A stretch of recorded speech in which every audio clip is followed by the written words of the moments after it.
Salam Bapak Ibu. Sekarang kita akan melihat bagaimana cara menjalankan coding. Kita akan bahas satu persatu baris coding single machine scheduling yang kemarin dengan menggunakan tiga metode pemodelan matematis, rule, lalu two-op algorithm. Ya, mari kita lihat bersama. Jadi kalau kita buka linknya yang ini. Bapak Ibu bisa lihat di slide yang sudah ada sebelumnya, kita membuka file.ipynb ini akan muncul tampilan seperti ini. Jadi tadi yang sudah kita bahas di sesi sebelumnya, jadi ada bagian download library-nya, lalu ada bagian untuk definisi objective function-nya. Bapak Ibu bisa lihat AB, lalu ada C ini program initialization, menentukan parameter pemrosesan, metode yang akan diselesaikan. Lalu ketiga metode yang pertama pemodelan matematis, D, lalu bagian E ini adalah rule, shortest processing time rule, lalu yang bagian ketiga ini adalah two-op algorithm atau bagian F. Ya, mari kita pelajari satu persatu bagiannya sebelum nanti kita akan merunning codingnya. Jadi, ya kita akan bahas dari link ini dulu sebelum kita buka Google Colab dan Anaconda. Yang pertama, di bagian A ini ada library import. Jadi yang kita import adalah fungsi untuk menghitung waktu. Fungsi menghitung waktu ini nanti akan digunakan untuk waktu menyelesaikan model matematis itu ada waktu pemrosesannya. Nanti kita bisa hitung startnya kapan, selesainya kapan, lalu kita kurangi waktu selesai dengan waktu mulai sehingga kita dapat waktu komputasinya. Metode yang sama bisa digunakan untuk menghitung lama waktu komputasi untuk metode yang kedua dan ketiga, rule dan two-op algorithm. Tetapi untuk kasus yang di sini hanya dilakukan untuk pemodelan matematisnya. Nanti bisa di-copy untuk menyelesaikan, untuk menghitung waktu di metode yang lain juga. Jadi kalau Bapak Ibu time ini, Bapak Ibu search dengan ketik Ctrl F, lalu ketik di kiri kanan atas ada time, titik, nanti akan kelihatan bahwa time ini dipakai untuk coding ini. Jadi time the time, dot time dalam kurung itu untuk mengambil waktu pada saat itu. Jadi ada waktu mulai, ada waktu selesai, terus nanti kita hitung selisihnya akan menjadi waktu penyelesaian model matematisnya. Kira-kira seperti itu bagian yang pertama. Oh, lalu ada details debug. Nanti ini nilainya di set menjadi false. Kalau nilainya menjadi true, nanti setiap kali kita melakukan perhitungan fungsi objektif, kita akan menampilkan detail hasilnya. Contohnya, bisa langsung di-search saja Bapak Ibu. Ini bisa di Ctrl C, di copy, atau klik kanan copy seperti ini. Lalu di bagian kanan atas tadi setelah hasil Ctrl F, kalau kita paste di sini nanti bisa kelihatan details debugnya dipakai di perhitungan fungsi objektif. Nanti sambil kita belajar bagian yang perhitungan fungsi objektif, kita akan lihat bagaimana details debug ini menampilkan hasil perhitungan detailnya. Ya, itu yang bagian pertama. Bagian yang kedua adalah perhitungan objective function-nya. Def objective value calculation dalam kurung sequence ini artinya adalah nama fungsi. Jadi setiap kali kita memanggil fungsi ini, nanti ini semua akan dijalankan yang di bagian B ini. Yang di dalam bagian B ini adalah menghitung total waktu penyelesaian untuk semua produk. Inputnya adalah yang di dalam kurung seperti ini. Jadi kalau dalam kurungnya sequence, berarti sequence itu menjadi input. Contoh inputnya adalah 4, 2, 1, 3. Berarti produknya diproses dengan urutan produk 4, produk 2, produk 1, produk 3. Kalau 4, 2, 1, 3 tadi.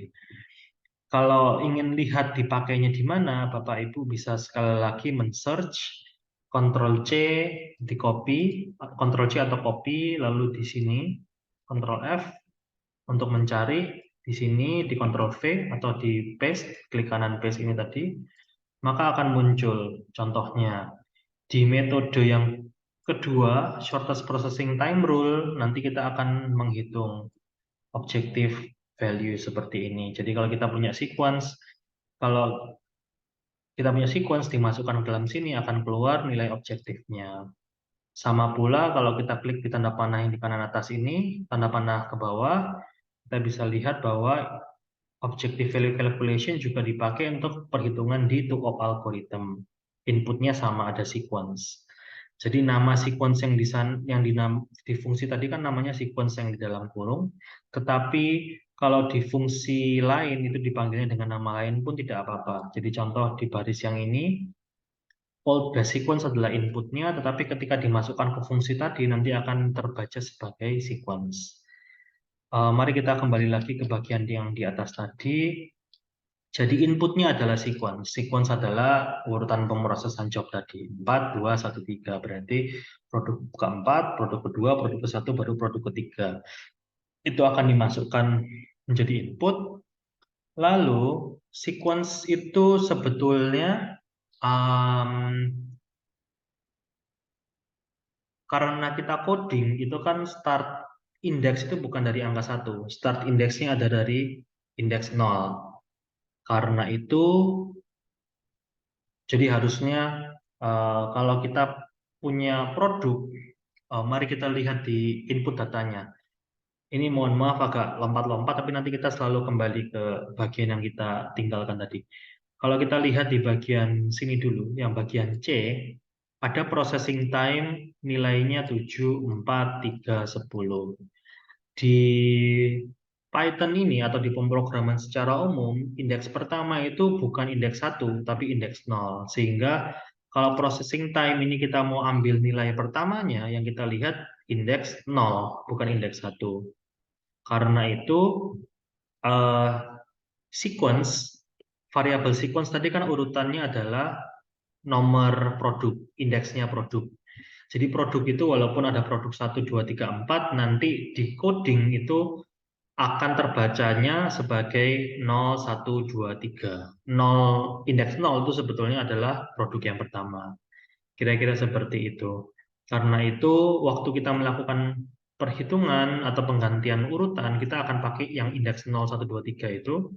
Tapi waktu kita menampilkan hasilnya, kita akan menampilkan indeks sebenarnya atau produk ID produk sebetulnya, bukan 0, 1, 2, 3, tapi 1, 2, 3, 4.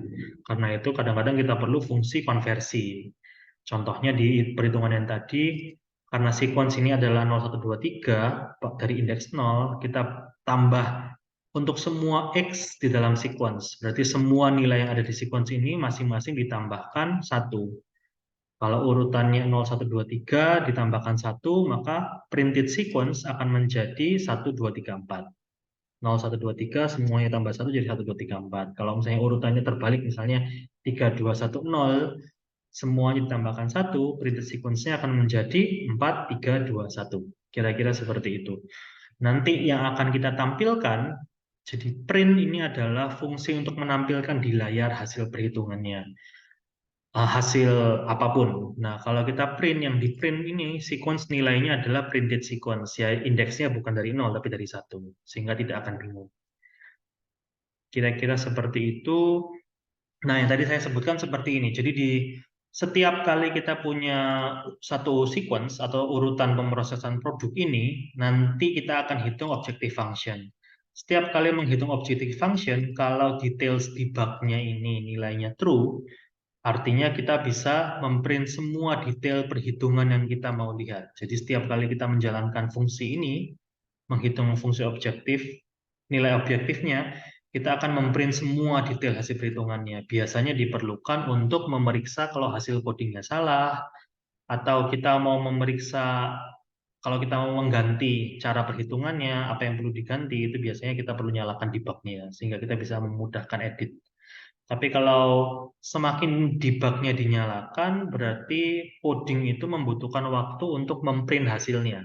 Kalau butuh waktu untuk memprint hasil, maka waktu komputasinya akan lebih lama. Jadi biasanya kalau kita sudah pastikan coding berjalan dengan baik, maka debug yang seperti ini atau fungsi print itu dimatikan sebanyak mungkin. Kita hanya tampilkan yang perlu saja, yang kira-kira utama, sehingga kita bisa cek ada yang aneh secara umum atau enggak. Tapi detailnya kalau sudah menurut kita baik, ditutup saja supaya komputasinya cepat.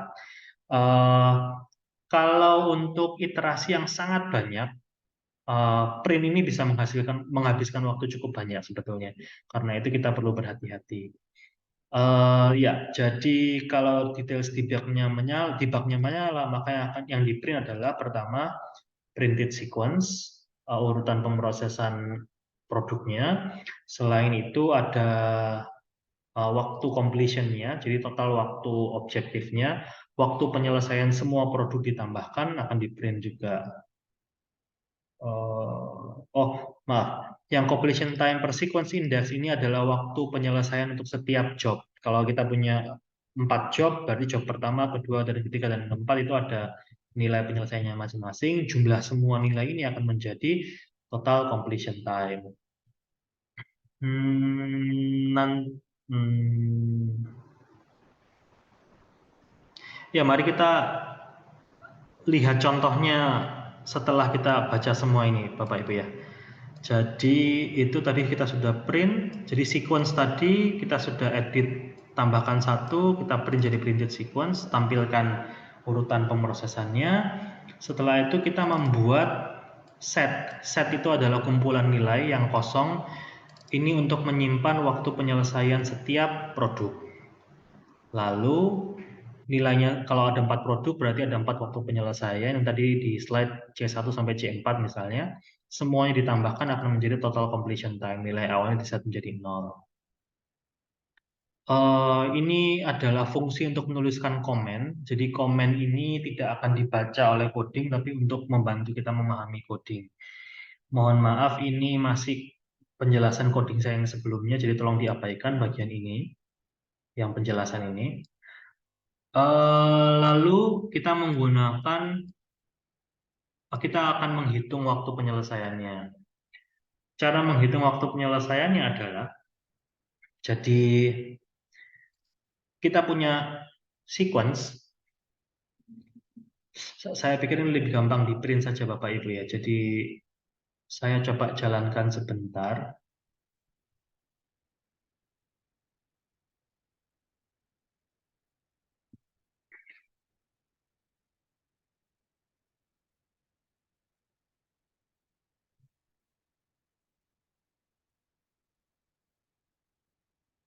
Supaya kita bisa mengerti isinya, maka details debugnya ini kita set menjadi true supaya keluar detail perhitungannya. Mari kita set details debugnya dari false, kita ubah menjadi true. Karena kita merunning di Google Colab, maka sekalian saja Bapak Ibu ya. Mohon maaf. Jadi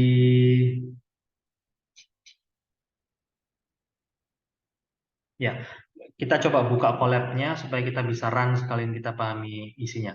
Jadi tadi sama coding yang ini, kita klik bagian Open in Colab. Kalau kita klik bagian Open in Colab ini, maka coding yang sama akan terbuka di Google Colab. Dan kita bisa run dan bisa lihat hasilnya. Tadi details debugnya kita ubah dari false menjadi true. Oh, jangan lupa Bapak Ibu harus sudah login sehingga bisa dibuka filenya. Details debugnya kita ubah menjadi true, lalu kita coba run. Cara merunnya, kalau pertama kali run all, kalau sudah running yang kedua dan seterusnya restart and run all. Karena pertama kita pilih run all. Ini dipilih saja run anyway. Lalu kalau masih berputar artinya masih running. Nanti kalau sudah berjalan, sudah selesai, akan keluar tanda centang warna hijau. Jadi kita tunggu sebentar. Lalu karena ini ada beberapa bagian, kalau bagian ini sudah dijalankan, nanti akan ada hasil di bawahnya, kalau memang ada yang ditampilkan. Objective function ini juga kalau di bawahnya ada yang dihasilkan, maka akan di print di sini. Tapi karena objective function ini adalah definisinya saja, maka perhitungannya akan muncul di bawah. Kita lihat salah satu contohnya, Bapak Ibu. Contohnya seperti ini. Kan kalau tiap kita menjalankan objective value calculation, kita akan memprint seperti ini. Tadi details debugnya sudah kita set menjadi true, maka tiap kali kita menjalankan fungsi ini akan terprint. Tanda petik itu tidak akan ikut, jadi itu akan adalah pembatas teksnya, tapi yang akan terprint di dalam tanda petiknya. Coba kita search ini, Ctrl C, Ctrl F, Ctrl V. Nanti akan muncul seperti ini, jadi sequence-nya contohnya adalah 3, 2, 1, 4, maka completion time-nya nanti akan menjadi 3, 7, 14, 24. Eh, total completion, oh ya, mari kita lihat. Oh ya, jadi nanti bisa silahkan dilihat input datanya. Kita lihat sedikit saja. Contoh, kalau misalnya urutan pertama adalah job 3, maka waktu penyelesaian job 3 adalah sama dengan waktu pemrosesannya. Waktu pemrosesannya kalau kita lihat adalah job ke-1, kedua, ketiga. Job ketiga waktu pemrosesannya 3. Karena itu tadi, karena itu tadi waktu penyelesaiannya job 3 adalah 3. Waktu penyelesaiannya job 2 adalah waktu penyelesaiannya job 3 ditambah waktu pemrosesan job kedua. Artinya 3 ditambah waktu pemrosesan job kedua yang adalah nilainya 4. Jadi 3 ditambah 4 dapatnya 7. Seperti ini, waktu penyelesaian job kedua. Kita lanjut satu lagi supaya memastikan pemahaman. Selesainya job yang kedua ini adalah 7. Kalau kita mau dapat waktu selesai job uh, produk 1 yang adalah urutan ketiga, maka kita perlu tambah 7 dengan waktu pemrosesan produk 1. Jadi caranya adalah 7 ditambah waktu pemrosesannya job 1 ini. Waktu pemrosesan job 1 adalah 7. 7 ditambah 7 berarti nilainya adalah 14. Seperti ini. Dengan cara itu kita menghitung waktu penyelesaian untuk setiap job ini. Dan jumlah ini semua akan menjadi total completion time. Jadi total waktu penyelesaian untuk semua job. Kira-kira seperti itu. Logika detailnya, cara menghitungnya adalah menggunakan fungsi yang tadi, yang di objective function definition ini. Jadi di sequence itu kita punya 4 buah nilai, karena kita punya 4 job dan 4 urutan. Kalau jadi ini range length sequence itu artinya memunculkan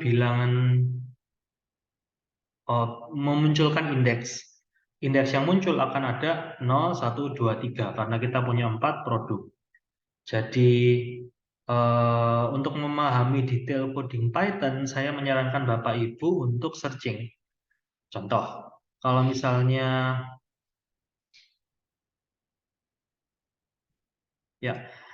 sequence tadi kita sudah tahu adalah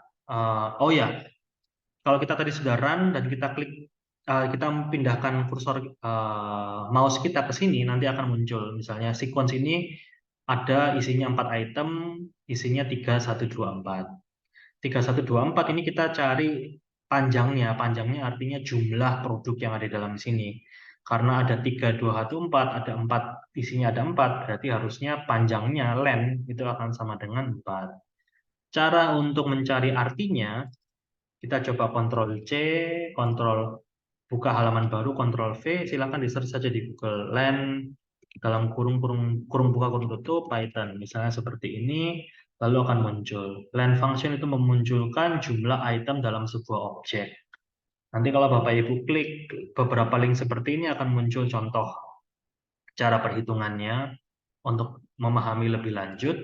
Berarti untuk kasus seperti ini, tadi jumlahnya ada 4 item, sehingga ini jumlahnya 4. Lalu sama dengan cara yang sama, kalau kita ketik range seperti ini, nanti akan muncul artinya seperti apa. Nah, kalau untuk singkat saja,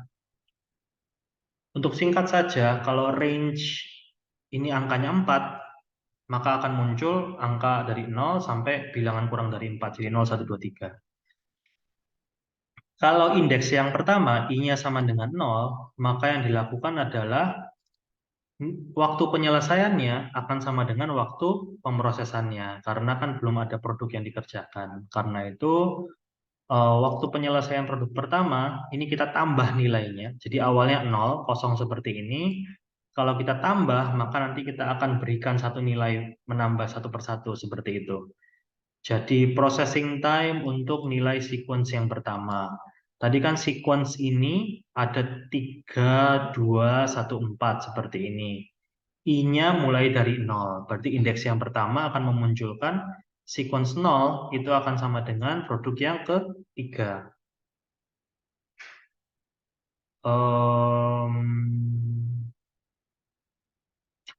Ya, sebetulnya ini tampilannya mungkin kalau kita lihat sequence ini jadi 3, 2, 1, 4 itu karena di bagian bawahnya ada yang kita run sehingga muncul sequence ya.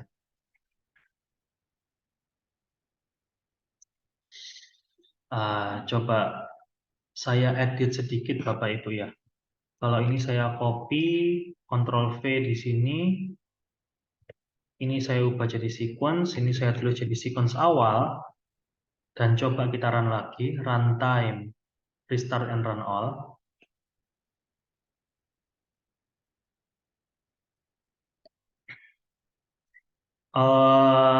Saya tulis ulang seperti ini karena untuk memastikan bahwa di fungsi ini sequence itu isinya apa.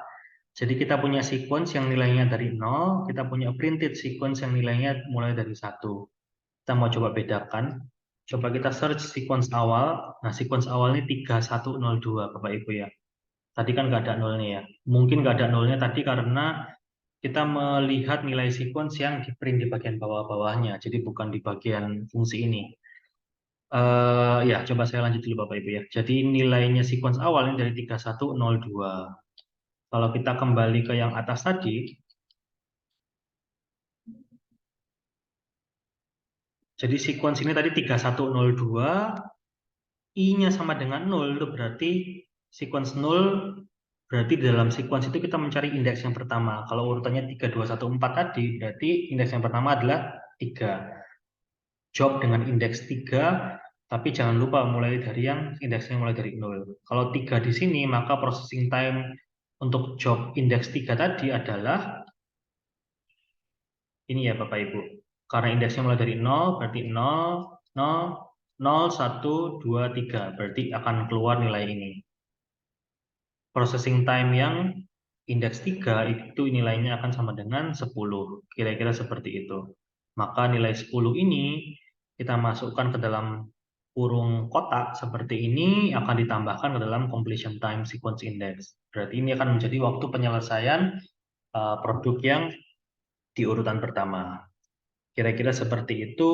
Lalu kalau I-nya lebih dari 0, yang kita lakukan tadi adalah kita mencari waktu penyelesaian produk sebelumnya, di urutan sebelumnya, dan ditambahkan dengan waktu pemrosesan produk yang saat ini. Karena itu kita lihat completion time-nya dengan indeks I yang sebelumnya, itu ditambahkan dengan waktu pemrosesan untuk produk yang sedang kita pertimbangkan saat ini. Kira-kira seperti itu detailnya.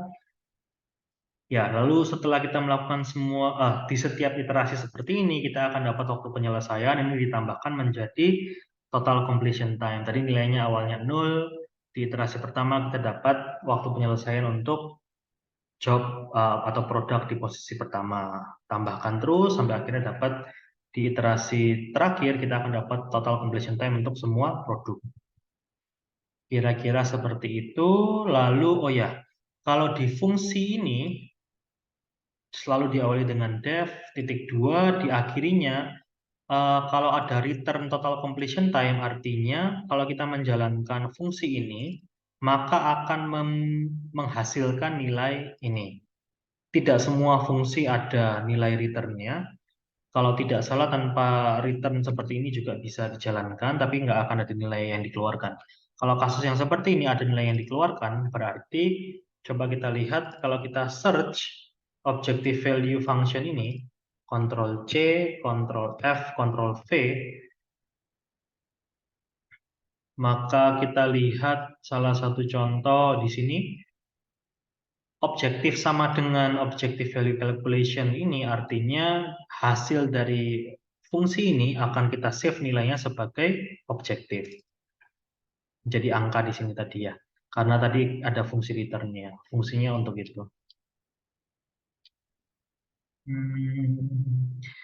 Ya, lalu ya, karena tadi kita sudah ada gambaran cara kerjanya, maka details debugnya ini saya nonaktifkan lagi, saya ubah jadi false. Oh ya, lalu setiap kali mengedit, saya menyarankan selalu versi awalnya Bapak Ibu simpan dulu, lalu menyimpan lagi versi yang baru untuk diedit-edit sehingga kalau ada kesalahan bisa kembali ke versi yang sebelumnya. Cara men-save-nya, silahkan bisa langsung save a copy in Drive. Jadi, karena ini tadi kita buka dari GitHub saya, tidak akan bisa di-save di GitHub saya langsung, tapi harus di-copy ke Google Drive Bapak Ibu. Nanti silakan ditentukan filenya. Jadi ada satu file yang utama, ada satu file yang editan. Atau GitHub yang punya saya tidak akan pernah berubah, kecuali saya yang mengubah. Berarti Bapak Ibu tinggal membuat satu copy untuk yang Bapak Ibu. Kalau ada kesalahan tinggal balik lagi ke GitHub yang saya buat dari awal. Juga bisa.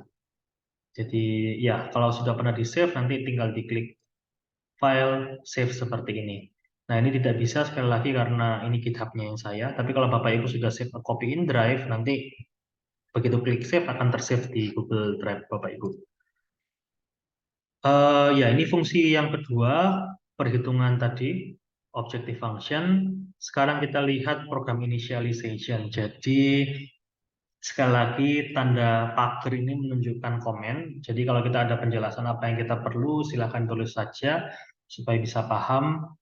Lalu ya processing time-nya kita punya seperti ini. Job yang pertama, processing time-nya 7, kedua 4, dan seterusnya. Tapi waktu kita baca indeks, jangan lupa Bapak Ibu, dibacanya adalah indeks 0, 1, 2, 3. Jadi kalau setiap kali saya bingung tentang indeks, yang saya lakukan adalah sering melakukan debug. Tadi kan Bapak Ibu sudah lihat dengan menggunakan fungsi print, kita bisa lihat setiap nilai. Jadi tiap kali kita bingung apa ini nilainya apa, kita beri print saja, nanti bisa keluar hasilnya. Terus saya suka pakai teknik seperti ini biasanya. Misalnya, setelah saya definisikan processing time seperti ini, saya pengen print isinya processing time itu apa. Nah, processing time ini kan muncul di beberapa tempat di coding Bapak Ibu ya. Nah, saya misalnya ingin cek di sini setelah bagian ini nilainya apa. Misalnya saya ketik print processing time, misalnya saya beri keterangan di bab A. Titik 2, processing time, berarti ini akan terprint sebagai teks, lalu koma, processing time, maka nanti akan, ini saya beri titik 2, atau tanda panah misalnya. Kita coba lihat, nanti ini akan memudahkan waktu kita run, kita tinggal cari saja di bab A, oh berarti di bagian ini nilai processing time-nya berapa. Kita coba Bapak Ibu ya, restart and run all. Tadinya di bawah C ini tidak ada nilai karena kita tidak memprint, tapi sekarang kita memprint, maka harusnya akan muncul hasil print seperti ini. Di bab A processing time tanda panah, itu akan menjadi teks, lalu 74310 adalah nilai processing time-nya. Kira-kira seperti itu. Ini saya hapus lagi.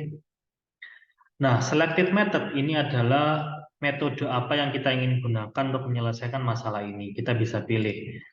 Tinggal dipilih salah satu. Kalau pilihan yang pertama ini berarti kita menggunakan semua metode, pemodelan matematis iya, shortest processing time rule juga iya, two-op algorithm juga iya. Contohnya, kalau kita merunning seperti ini, maka kita lihat di bagian bawah, di bawahnya ini, D, binary programming. Binary programming ini karena variabelnya nilainya 0 dan 1 Bapak Ibu ya. Binary programming ini ada hasilnya seperti ini. Karena kita menggunakan metode ini, rule ini juga ada hasilnya, to-op juga ada hasilnya seperti ini. Tapi kalau misalnya kita hanya mau menggunakan satu metode saja, silahkan ini dinonaktifkan, ditambahkan tanda pagar seperti ini, lalu kita aktifkan yang mau kita run, misalnya shortest processing time, berarti tanda pagarnya dihapus, setelah itu kita run, runtime, restart, and run all. bisa di-save dulu sebelum merun, tapi seingat saya kalau kita selalu merun, otomatis dia akan nge-save dulu. Tapi kalau mau lebih aman, di-save dulu baru di-run. Nah, kalau kita lihat seperti ini, maka di bawahnya binary ini tidak akan ada hasil, di bawahnya rule ini tidak rule ini ada hasil karena kita tentukan pakai, di bawahnya selected method tidak ada hasil. Kira-kira seperti itu. Jadi silakan ditentukan sesuai kebutuhan. Untuk kali ini karena kita mau bahas cara perhitungannya, maka saya aktifkan ketiganya. Mari kita run dan kita pelajari hasilnya. Yang pertama, metode pertama itu jadi untuk setiap metode itu kita menulis fungsi if seperti ini dulu. Jadi if kata-kata binary ini ada di metode yang kita pilih, kan tadi di dalam selected method ini namanya list. Jadi kalau eh, variabel yang bisa diisi banyak komponen itu namanya list. Contohnya seperti ini. Di dalam list selected method ini ada, atau daftar ini ada 3 kata, binary, SPT, dan to. Kalau binary ini kita definisikan masuk, berarti kita running yang bagian pemodelan matematis. Karena itu kita cek apakah kata binary ini ada di selected method atau tidak. Kalau ada, kita akan run.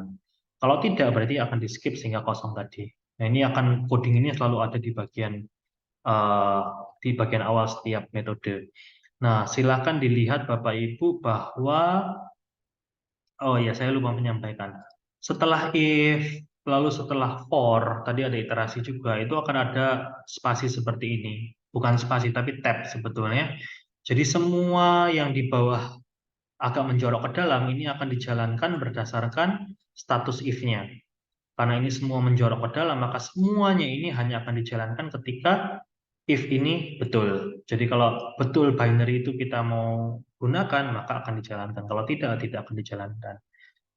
Berarti lain kali kalau mengetik juga silahkan kita coba saja di bawah ini, kita enter, nanti otomatis akan masuk seperti ini. Tapi kalau kita hapus dan kita mau buat codingnya itu masuk ke bagian if-nya, tinggal kita pencet tab, nanti akan masuk seperti ini. Sehingga kita bisa ketik sesuai yang kita mau. Kalau pakai spasi akan berbahaya karena perhitungan spasinya mungkin kadang-kadang kurang atau lebih dan seterusnya. Jadi saran saya selalu menggunakan tab. Kalau misalnya dalam if misalnya ada for dan seterusnya apa gitu, nanti akan masuk lagi seperti ini. Jadi kalau dari awal tab seperti ini akan menjorok sedikit dari for itu sudah cukup. Kira-kira seperti itu. Nanti untuk detailnya silakan dilihat referensi untuk basic Python supaya bisa lebih banyak yang di-explore sendiri Bapak Ibu. Nah, yang pertama dilakukan karena kita pakai Gurobi di Google Colab, kita akan mendownload fungsi Gurobi PY. Tadi ini kan kalau di Anaconda kita download terpisah, tapi kalau di sini cukup dengan baris ini saja bisa menginstal. Lalu kita mendownload fungsi-fungsi yang diperlukan di Gurobinya. Harusnya kalau Bapak Ibu search Ctrl C, Ctrl F, Ctrl V, GRB ini, nanti akan ada fungsi yang digunakan. Saya searchnya GRB titik. Nah, nanti ada fungsi yang digunakan. Ini daripada dipahami binary-nya saja, tetapi bagian lainnya dihafalkan Bapak Ibu. Jadi vtype, grb titik, namex ini dihafalkan saja. Nanti tinggal diganti sesuai dengan kebutuhan. Saya jelaskan dulu untuk ketiga metode ini. eh, saya akan jelaskan konsep secara umumnya, arti setiap baris. Lalu mungkin akan lebih banyak di pemodelan matematisnya yang saya bahas. Tetapi setelah itu, karena tadi kita sudah belajar di bagian awal cara melakukan debug, maka setelah pengertiannya saya jelaskan, nanti mohon dicoba sendiri Bapak Ibu untuk didebug satu persatu sehingga bisa paham cara kerja setiap barisnya. Ya, mari kita mulai dari yang bagian ini, nomor baris 8 ini. Jadi untuk menjalankan Gurobi kita batasi waktunya 15 menit. Jadi kalau sudah 15 menit, solusi terbaik akan dikeluarkan. 15 menit dikalikan 60 detik, jadi nilainya dalam detik. Resolve itu adalah kalau diaktifkan, berarti Gurobi itu seperti penyelesaian model matematis. Dia bisa saja punya solusi awal atau dia bisa saja menyederhanakan formulasi matematisnya. Jadi ada beberapa metodenya yang saya nggak bisa jelaskan karena saya perlu pelajari juga. Tapi intinya untuk mempercepat perhitungan, Bresolve diaktifkan. Jadi Gurobi akan menjalankan algoritma tertentu dulu sebelum melakukan biasanya kan branch and bound misalnya metodenya untuk mendapatkan solusi di pemodelan matematis. Nah, kalau yang di sini solusinya mungkin bisa berbeda kalau kita tidak aktifkan dan aktifkan, karena itu saya jalankan saja keduanya. Jadi nanti Gurobi akan jalan dua kali. Kalau kita mau jalan tanpa diaktifkan, tinggal diubah menjadi 0, lalu dijalankan. Kalau dengan aktif, diubah menjadi 1, dan seterusnya. Untuk kali ini kita setnya menjadi 2. Lalu, ya ini definisi. Oh ya, kalau ingin melihat contoh coding yang lain, silakan Bapak Ibu melihat coding ini. Mungkin bisa lebih ada info tambahan lain. Ya, kita definisikan dulu modelnya. Jadi ini adalah definisi modelnya. Ini nama pemodelan matematisnya, nama file model matematisnya. Tidak kita gunakan sebetulnya di sini. Tapi kadang-kadang file ini bisa ditampilkan di komputer untuk kita cek manual artinya betul atau tidak. Tapi untuk kali ini kita tidak lakukan. Nah, variabelnya kita definisikan seperti ini. Pertama, kita buat indeks variabelnya apa saja. Silahkan mohon di search lagi. Tadi kita sudah pelajari len, tadi sudah pelajari ada pendahuluan tentang range juga. Apa artinya bintang ini saya juga kurang yakin karena saya search di internet, jalan, dan saya waktu print hasilnya sesuai, karena itu nggak apa-apa. Nah, intinya ini akan menghasilkan indeks variabel dari 1 sampai 4, 1, 2, 3, 4, karena kita punya 4 produk dan 4 urutan pemrosesan. Sequence index nilainya dari 1 sampai 4, urutan di jadwal. Ya, kalau di XIJ berarti kan variabel I-nya. Kalau variabel J-nya itu adalah indeks job atau produk, itu dari 1 sampai 4 juga. Karena itu ini mulai dari 1. Bisa dibandingkan di bagian atas tadi ada range mulai dari 0. Ya, lalu X variabel itu model tadi sudah kita definisikan. Nah, kita tambah di model itu kita tambahkan variabelnya. Variabelnya ada 2 indeks, karena itu kita tulis ada 2 indeks seperti ini. Sequence index itu indeks yang pertama, indeks I tadi, kalau di model matematisnya, lalu indeks J, indeks, ya indeksnya job. Seperti ini, jadi ada XIJ dengan tipe tipe variabelnya biner. Nanti kalau kita mau bermain dengan variabel yang integer atau real, nanti ini akan berubah. Kalau ini tidak perlu diedit. Jadi X yang ini bukan bermaksud variabel X ini, Bapak Ibu. Lalu kalau ingin ada variabel lain, nanti ditambahkan baris yang lain dan seterusnya. Nah, kita bisa print untuk lihat nilai X variabelnya apa saja. Nah, objective functionnya ditulis seperti ini. Jadi, tadi itu kan ada, silakan dibandingkan dengan coding yang sebelumnya. Tetapi sebelum masuk ke objektif, saya pikir akan lebih mudah memahami yang constraint dulu. Jadi kalau set objektif itu objektifnya, constraint kita punya 3 sebetulnya. Yang ketiga itu adalah bilangan biner, itu sudah didefinisikan di sini sebetulnya otomatis. Nah, constraint yang pertama dan kedua itu ada yang di sini.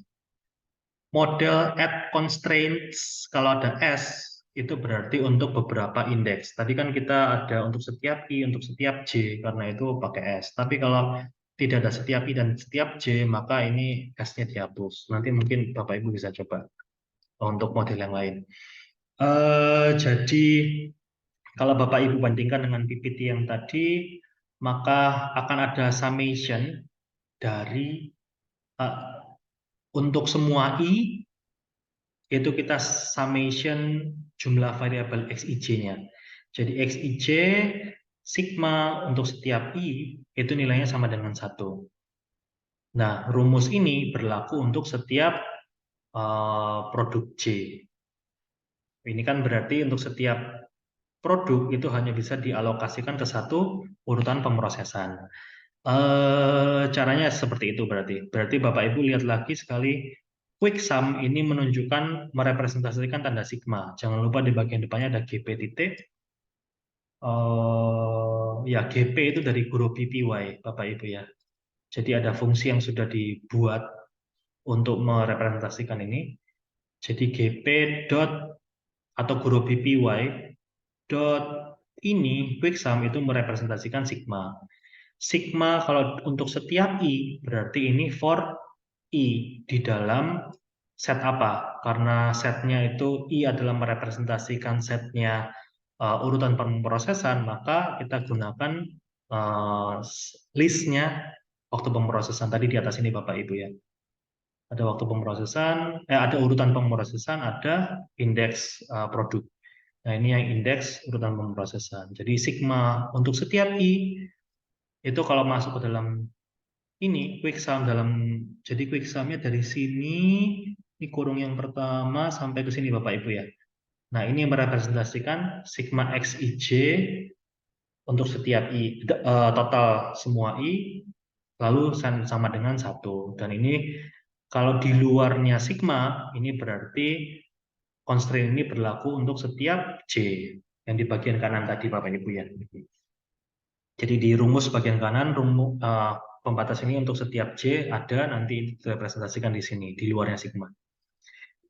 Cara yang sama bisa dipakai untuk mendefinisikan constraint yang kedua. Kalau kita kembali dengan info yang di sini, kita kembali ke fungsi objektif, nanti Bapak Ibu bisa lihat sigmanya ada di sini. Lalu sigma ini dilakukan untuk setiap, mari kita lihat. Dalam kurungnya saja bisa dilihat, seharusnya ini berarti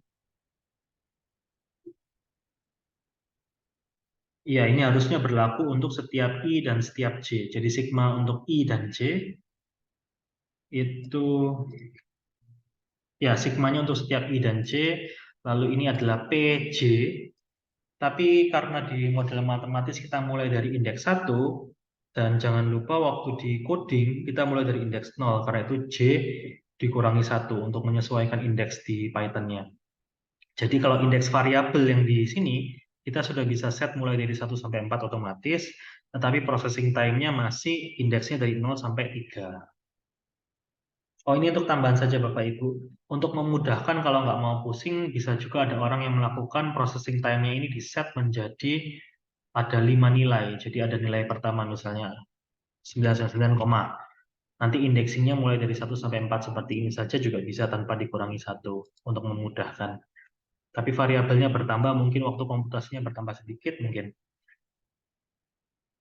Ya, jadi silakan dibandingkan. Ini adalah PJ, lalu len processing time adalah N, kalau di rumus model matematisnya, N plus 1 minus I, ini XIJ, lalu kalau kita lihat di bagian akhirnya, akan ada GRB minimize, jadi diminimasi fungsinya. Kalau dimaksimasi nanti diganti jadi maximize. Kira-kira seperti itu. Ya, setelah kita definisikan semua, maka kita bisa selesaikan modelnya. Karena kita resolve-nya sama dengan 2, berarti kita jalankan dengan tanpa dan dengan pre-solving. Jadi untuk mari kita lihat sekalian kita belajar sedikit tentang sintaksnya Python. Jadi if sama dengan 2, maka kita melakukan dua-duanya. Kita masukkan ke dalam append itu artinya memasukkan nilai. Jadi nilai 0 itu dimasukkan ke dalam ini. Resolve list itu adalah list yang kosong. Bisa ditulis seperti ini atau seperti tadi di bagian atas kita tadi ada tampilan yang begini. Itu juga bisa, sama saja. Jadi resolve list itu diisinya 2, 0 dan 1 kalau inputnya 2 di bagian atas tadi.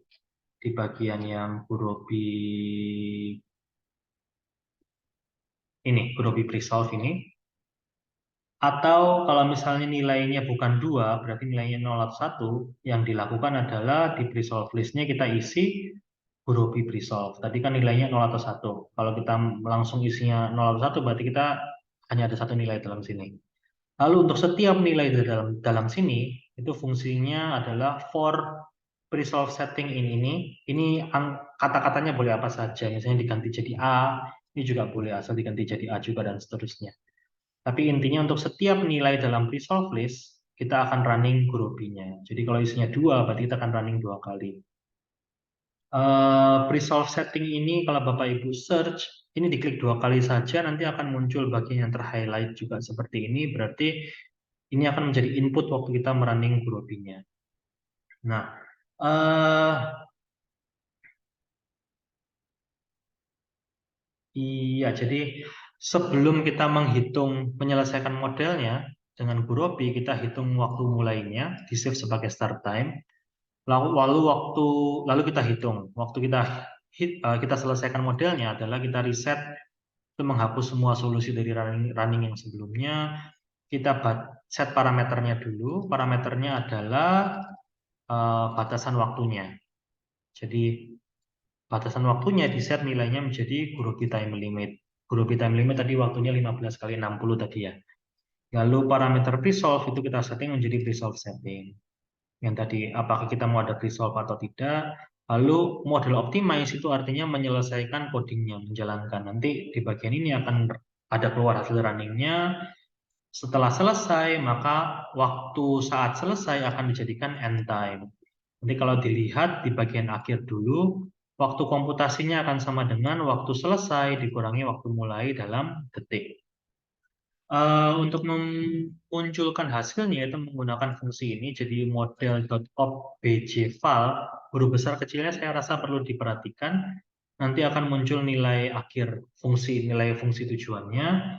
Lalu ini adalah getVar itu untuk mendapatkan setiap variabel. Jadi untuk setiap variabel kita kita anggap menjadi nilai v. Nah, v titik x ini adalah nilai variabelnya. Jadi untuk setiap variabel, kalau nilainya lebih dari 0, maka kita akan print seperti ini. Maka nanti akan kelihatan nilai variabelnya berapa dan hasil variabelnya seperti apa. Mari kita lihat hasil runningnya. Jadi eh, nanti bisa dibandingkan dengan bagian atas. Ini adalah bagian hasil print variabelnya. Jadi X variabelnya ada X11, X12, X13, harusnya sampai X44, Bapak Ibu ya. Iya, kalau kita tarik terus sampai ke ujung X44 keluar seperti ini. Jadi ada 16 variabel. Kalau running yang pertama tanpa pre-solving, maka bisa kelihatan bahwa ini adalah setting parameternya, ini ada spesifikasi komputer yang digunakan di sana, biasanya dilaporkan di paper. Lalu jumlah variabelnya, ini untuk perhitungan yang detail kalau perlu silakan dilihat. Nah, ternyata sebelum menyelesaikan dengan metodenya ini, jadi setahu saya kalau kita pakai branch and bound, itu sebetulnya kan kita berhenti perhitungan kalau nilainya di atas atau di bawah bound yang sudah ditentukan misalnya. Kalau kalau nilainya di atas bound kalau kita kasusnya minimasi, nilainya di atas nilai tertentu, berarti kan sudah pasti lebih jelek. Kita nggak lanjutkan perhitungannya. Karena itu, Gurobi sepertinya dia menggunakan heuristik tertentu untuk mencari nilai upper bound-nya. Karena itu kita lihat 49, kalau waktu dia melakukan branch and bound, percabangan dan seterusnya nilainya di atas 49, maka tidak diteruskan. Ada beberapa penelitian yang mengatur di Gurobi itu perlu pakai heuristik awal atau tidak, di branch and bound-nya itu pengaturan pembagiannya gimana dan seterusnya. Ada parameter-parameter yang perlu disetting, tapi tidak dibahas di sesi kali ini. Ya, lalu perhitungannya adalah seperti ini. Ini hanya satu iterasi saja, tapi biasanya ada beberapa iterasi ya Bapak Ibu. Jadi objektifnya lalu bound yang terbaik berapa. Kalau gapnya 0%, berarti upper bound sama lower boundnya sama, berarti sudah solusi yang optimal. Tapi biasanya bisa lebih panjang seperti ini. Nah, hasilnya adalah X13 sama dengan 1. Karena XIJ itu adalah posisi J adalah produk, maka produk ketiga di posisi 1, produk kedua di posisi kedua, produk 1 ke posisi ketiga, maka urutannya adalah 3, 2, 1, 4. Itu menjadi solusi yang optimal untuk kasus penjadwalan ini. Urutan 3, 2, 1, 4. Total waktu penyelesaiannya adalah 48 atau total waktu tunggu setiap semua produk. Silakan dibandingkan dengan PowerPoint yang sudah kita pelajari di sebelumnya. Lalu kita lihat waktu komputasinya adalah 0,04 detik. Ini adalah penyelesaian yang selanjutnya dengan menggunakan pre-solve. Nanti bisa dilihat pre-solve time-nya berapa seperti ini. Kalau modelnya lebih kompleks, mungkin pre-solve akan membantu mendapat solusi yang lebih baik. Ya, itu untuk yang pemodelan matematis. Lalu yang kedua, untuk shortest processing time rule, saya jelaskan konsepnya saja dan fungsi baru di bahasa pemrograman Python yang belum kita lihat sebelumnya. Nanti silakan mohon diperhatikan oleh Bapak Ibu sendiri untuk yang detail yang lain. Jadi yang pertama yang kita lakukan adalah, jadi konsepnya short processing time adalah kita hanya memilih nilai yang kecil ya. Jadi kita memilih nilai yang kecil dan seterusnya. Oh, kita lihat hasilnya saja dulu. Jadi hasil runningnya adalah seperti ini. Setiap iterasi kita memilih satu nilai yang paling kecil. Dari antara 7, 4, 3, 10 yang paling kecil adalah 3. Maka kita pilih indeks ini. Indeks ini adalah karena indeksnya mulai dari 0, berarti 0, 1, 2, 3. Jadi indeks yang kedua, atau sebetulnya adalah job 3 atau produk 3, itu terpilih. Maka 3 ini diganti menjadi angka yang sangat besar, 999, 999, supaya ketika di iterasi selanjutnya kita mencari angka yang paling kecil, muncul dapatnya angka 4. Angka 4 ini adalah job yang kedua, yang indeksnya adalah indeks yang ke-01, berarti indeks 1, seperti ini. Berarti angka 4 akan berubah jadi 999, 999 juga, angka 7 juga akan berubah seperti itu, maka kita dapat urutannya 2103. 2103 ini adalah indeks mulai yang dari 0. Kalau kita kembalikan ke indeks job atau produk yang sebenarnya, maka akan ditambahkan 1 menjadi 3214 seperti ini. 3214 akan menjadi 48. Nilainya sama dengan solusi optimal yang didapat di model matematis. Karena itu, shortest processing time itu untuk meminimasi waktu tunggu produk. Itu memang betul, untuk kasus single machine scheduling.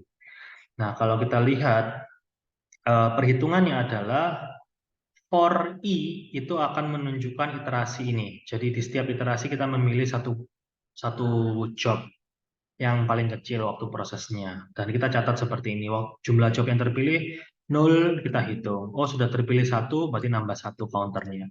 Nanti akan berhenti ketika sudah ada 4 job yang terpilih. Kira-kira seperti itu. Di setiap iterasi kita akan set nilai minimumnya adalah nilai yang sangat besar. Indeks yang terpilih adalah -1. Ini terserah mau diisi apa saja, bisa diganti-ganti.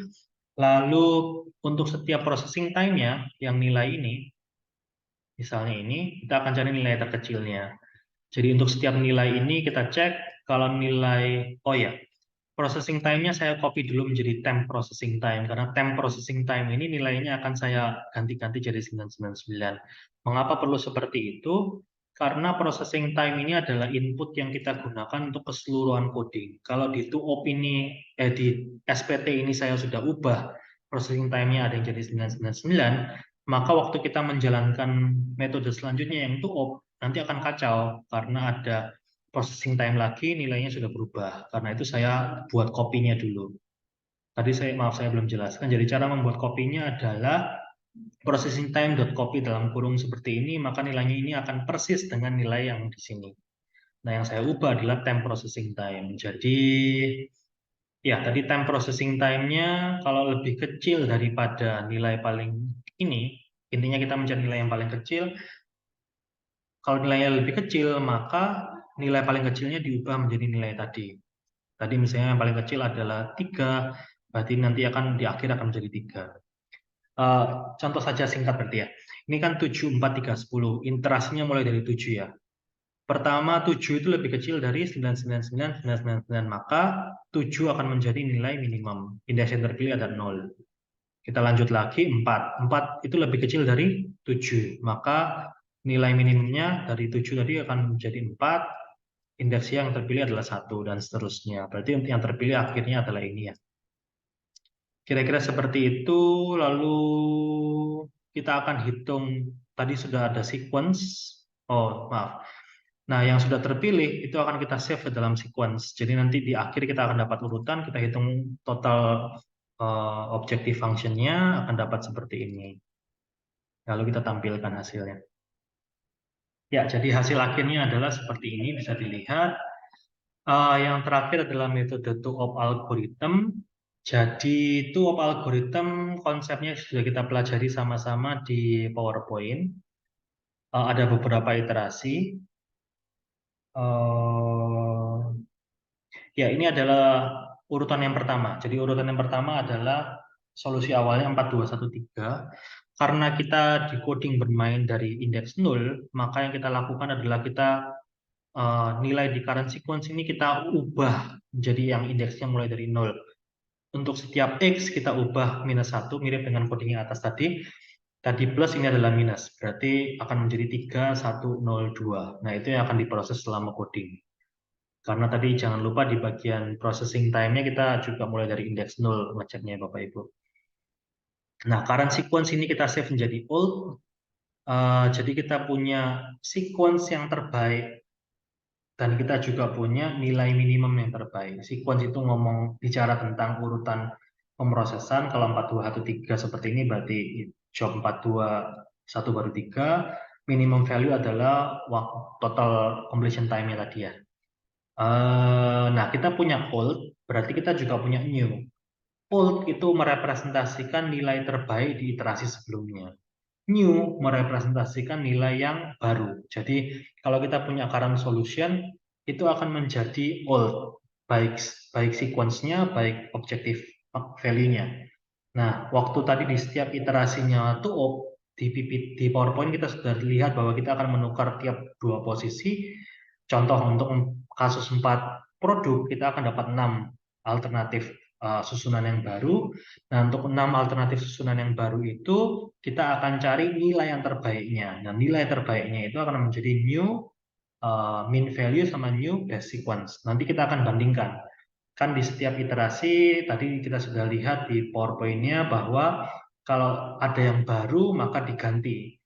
New-nya menjadi old, lalu kita hitung new lagi iterasi selanjutnya. Tapi kalau new-nya lebih jelek dari yang old, maka kita berhenti, dan nilai yang old ini yang akan kita keluarkan sebagai hasil yang terbaik dari itu old. Kira-kira logikanya seperti itu. Nah, ini adalah fungsi untuk melakukan penukaran. Cara melakukan penukarannya adalah kita kan punya tadi, oh ya sebelum itu maaf. Jadi kita punya banyak iterasi berulang. Cara membuatnya adalah while true, kita lakukan iterasi ini. Jadi iterasi akan terus berulang seperti ini. Ini di dalamnya while akan terus berulang sampai kita break. Break itu artinya kita sudah berhenti dari iterasi ini keluar. Break itu akan terjadi tadi ketika nilai baru itu nggak lebih kecil daripada nilai yang lama. Kalau masih lebih berkurang terus, maka kita akan lakukan iterasi terus.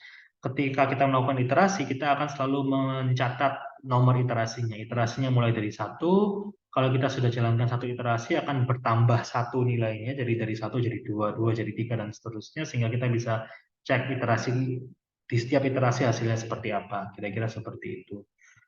Nah, di 1 iterasi tadi, ya kita set dulu minimum value base sequence-nya seperti apa untuk awal, lalu kita akan balik-balik nilainya. Caranya adalah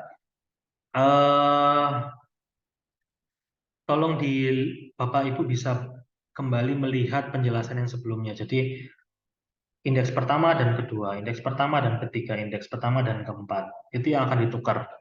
Lalu indeks kedua dan ketiga, kedua dan keempat, lalu ketiga dan keempat.